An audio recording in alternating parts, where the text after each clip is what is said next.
So you'll never believe this insane opportunity that I had to check out one of the craziest game rooms out there. So let's just go ahead and check this out.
I am out at one of the craziest game rooms that I have ever been in. I have never seen anything this size, not even in my own game room. My name is Stacy Burns, and this is my collection. I started in 1997, and with my wife's help, of course, I've amassed 4 game rooms.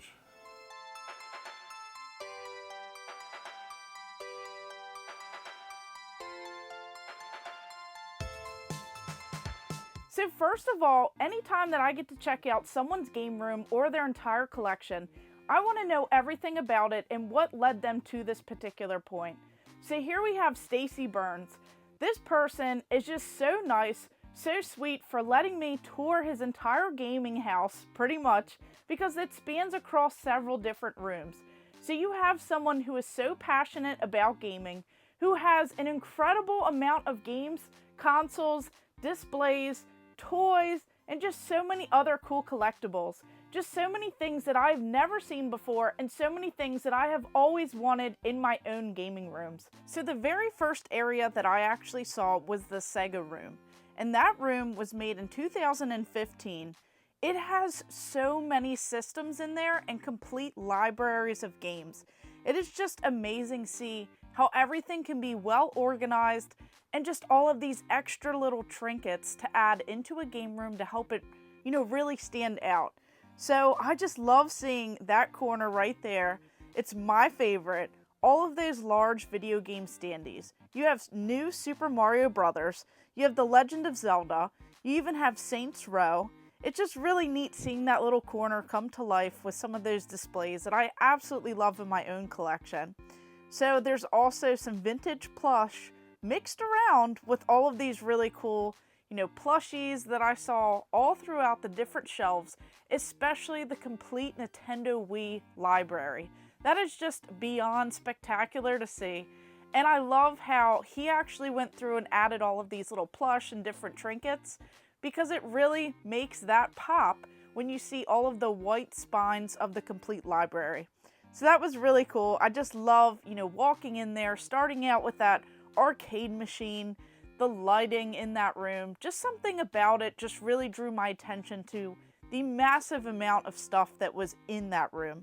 Now, I love going around and looking at all of these little oddities as well, like Super Mario Brothers fruit snacks, and just so many crazy things that I saw on the shelves, so many things that I would love to have. It was just really neat seeing all of this crazy stuff on each of the shelves, like the original Xbox set, and seeing all of those boxed consoles and tons of boxed variants. That was really cool to see, just the amount of gaming magazines, and having some of those sets of magazines completed. That's really cool to see, just all of that stuff that we don't even value anymore. Just something that we remember back in the day, getting these magazines, seeing which games were recommended in there, all of these different advertisements for upcoming things, tons of reviews, and little helpful tips and tricks. Just so many things that we don't even worry about anymore. You could just find anything by the internet nowadays. So I feel like that is something that is so lost in today's time. So that was definitely a blast of nostalgia right there. And I just love seeing the Super Nintendo games, the more expensive ones on a shelf.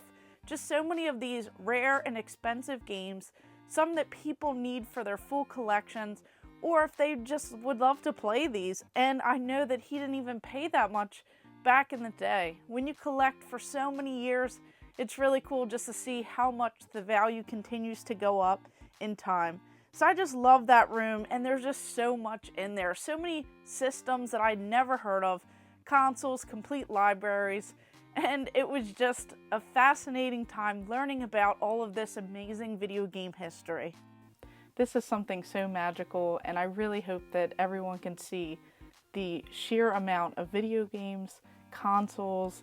You said that you have over 13,700 and some video games in this house? Yes.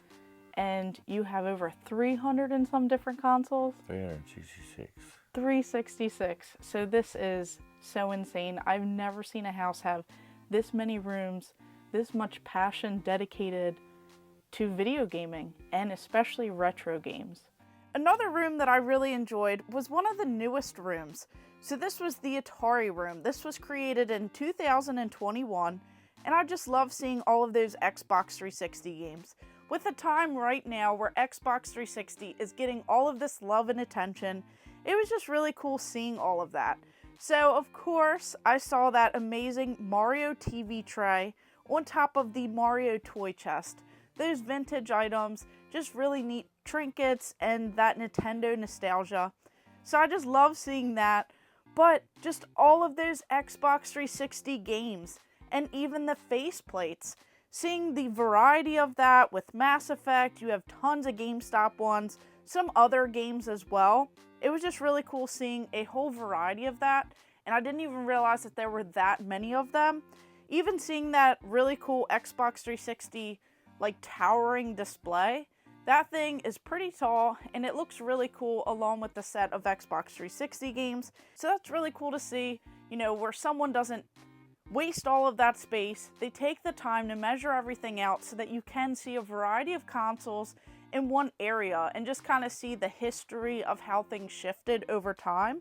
And I just love how there's a variety of these retro and vintage consoles, you know, all together with some of these newer ones. It's just really cool to see how things have changed and shaped over time, and just the amount that I saw across all of these rooms.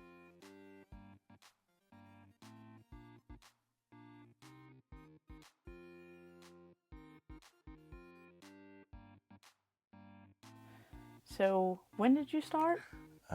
December 25th, 1997. I just declared out of the blue when I got my 100th game, I'm going to start collecting. It just came out of the blue. I knew no one who collected. It just happened. And from that point on, I've never got rid of another game. So, 100 games starts this collection. You know, growing up and playing these consoles, falling in love with gaming, trying to go through and collect these different consoles, trying to complete several libraries, which he has done, writing a book, and just telling his story throughout Facebook groups and everything else. This is such an amazing experience that I was a part of. I did not realize that there were over 13,700 and some video games in this entire house. I didn't realize that there were over 700 still sealed games. Just so many crazy oddities all throughout this. Now the Nintendo Room, which was created in 2005, that was insane seeing that many loose games for those retro consoles. Now one thing that I immediately looked at was that really cool Mario and Luigi vintage plush. Those things were just massive. They were like bulky, but those are very cool to have in a collection, and I wish I would see more of that stuff. Now I just love how all the cartridges are all organized on the wall, and I love how just popping out on the sides of that massive like NES set that is there, we have those vintage Nintendo 64 plush. That was just really cool to see as well. I just love seeing those. I had the Yoshi back in the day, and it just really brought up so many different memories. I just wish I could find some of these for amazing deals. It just seems like some of that stuff is getting harder and harder to find in really good shape, because we all know that, you know, kids didn't really take care of some of that stuff back in the day. So finding them with the tags still on them and fairly clean is just so difficult. But I just love the amount of Mario toys and trinkets all over. You see such a variety, from retro, you know, these older ones from like the 80s and 90s. You see stuff closer to today's time. It's just really cool with the lunch boxes, the carded figures, the Hot Wheels, and the list just keeps on going. Everywhere I look, I'm just trying to adjust and see what I can find next. And just seeing the different shelves lined up. You have one that has all of these different handheld systems, so it's kind of dedicated. So you're seeing all of these like Tiger R Zone and just different handheld systems that I have not seen in quite some time. With these 100 console libraries represented, 44 of those are complete with every North American released standalone game. That is just insane and just crazy to think of in today's time, trying to complete these full libraries. So many of them often have over 1,000 games in those libraries, and some of the prices today are just nearly insane to even think about. So someone who has started gaming in 1978, who had an Atari Pong and then an Atari 2600, who decided that they would start collecting on Christmas in 1997, just having so many different games. Shortly, collecting 100 games would turn into this massive collection.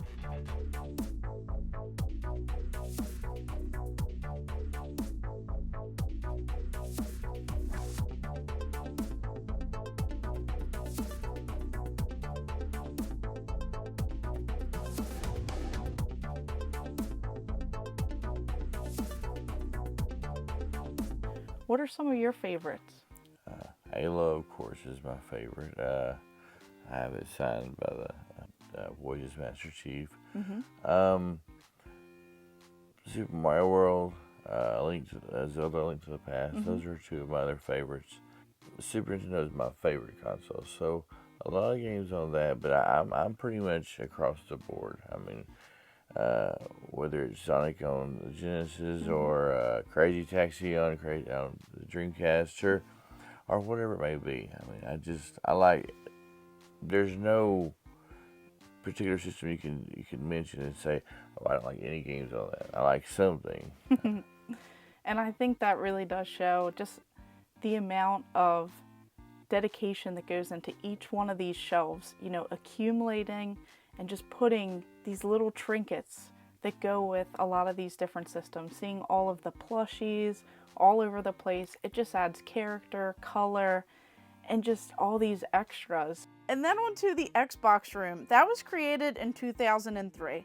So of course some things had to shift around back at the beginning of the collection and just moving things around to fit best. So that's where a lot of the boxed retro consoles are, and tons of sealed games. There are just so many sealed games in this room. It was just insane because some of those go for thousands of dollars. And that is just wild. It felt like that shelf never ended. Just all of these really cool NES peripherals. You have tons of controllers like the Power Glove. It was just really cool seeing all of those different sticks and everything else just lined up together, keeping all of that as just one whole unit. That was really cool. Even seeing the Halo Shrine. Just really cool items like the magazine holder that I had not seen before. That was really neat to see, just all of these different items. And it really makes those corners pop a little bit more when you start to have a collection within a collection. And then that Pac-Man shrine. I just love that vintage plush that was there. And of course that little like tabletop game. That was really cool seeing some of the, you know, vintage stuff. There are some of the newer plush as well. But it was really cool seeing that because I absolutely love that arcade. And then in the corner, once again popping out, the Mario Kart RC collectibles. That was so cool seeing all of the different characters. They all look to be sealed for the most part, because I've seen those go for like hundreds of dollars. And I just love seeing those weird Nintendo oddities. Then even the Sega boxed accessories. just seeing all of those together, just lined up, the Sega channel, just everything else piled in the same area. And I just love seeing how this museum comes together and represents a snapshot of every generation from console gaming, from 1972 until the present day. And just seeing the passion that started at such a young age and going through and just adding more and more as time went on. And I just love how everything is just so organized, it's so well detailed, thought out, and just, you know, seeing the complete sets of games, everything is logged, everything is organized by system, by console, by, you know, everything, the date of when the games were purchased, and just adding through. It is just crazy to see all of that. It definitely seems like this is something that is a major passion project that has ended up, as most people would want this as their ultimate holy grail. Something that they would love to have, a goal, an achievement, you know, something that we all want, a dedicated spot to put everything that you absolutely love, and something that can be ever growing and just bring back those amazing memories from your childhood. And something that I noticed is when people have collections of this entire caliber, it is nearly impossible to try and play every single one of these games, but Stacy Burns has completed over 4,500 video games, and some of those being PC games as well. That is just a crazy number of games that someone can potentially have the time to play, to enjoy, to get to experience how things have shaped and changed the way that gaming is in today's time. Where'd you find some of this stuff at? Used to, Chattanooga used to be the mecca of game collecting. You had Game Force, Game Source, Gaming Warehouse, McKay's. You had a man named Russell that set up a booth at one of the flea markets that we bought tons from. There was just so many, and then of course, then we could go to Atlanta sometimes, and we went to Funcoland two different occasions, and got huge bags of games for hardly nothing. I mean, 9 cents for Super Mario Brothers. I mean, that's just crazy. Back in the late 90s, games were everywhere because games were mostly worthless unless it was a specific title. If it was an older system, it was basically just junk to most of these people. And that's my mentality, or for my mentality, to keep buying what I buy today, because most of the games I buy are under $5. And that is crazy. You were going to see so much all throughout here, and there are some, just really pay attention to those price tags, because some of the stuff he found for a couple dollars and they are worth thousands today. It's just mind-blowing seeing the amount of items, and everyone thinks that it's impossible to collect, and right here it is not. I mean, he has so much of this crazy stuff, and we can only dream to have a collection this size. So this is wild, and you know, I just thank you so much for inviting me in to see your museum and you know, just relive all of these, even like my childhood memories, seeing some of these items that I haven't seen since then, and just seeing items that I've never even seen before.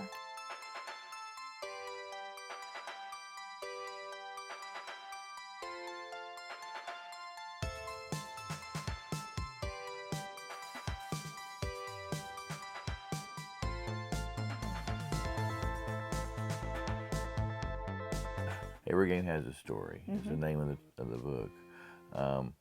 It covers pretty much my entire life, the different things that influence my life and made me the gamer that I am today. And it ends with 10,000 games. Of course, I have 13,000 today, but it ends with 10,000 games, and it tells a story of how a little boy from Lyerly grew up to want to play most every game. I think that's amazing, because as you can see, it is still expanding past that story. And as you said, every game does have a story. There's not even just the video game itself, but the way that you pick the item up, the way that you found it, the hunting, the amount of, you know, passion that goes into this, the devotion to finding these items, completing sets. You have how many complete sets? 44.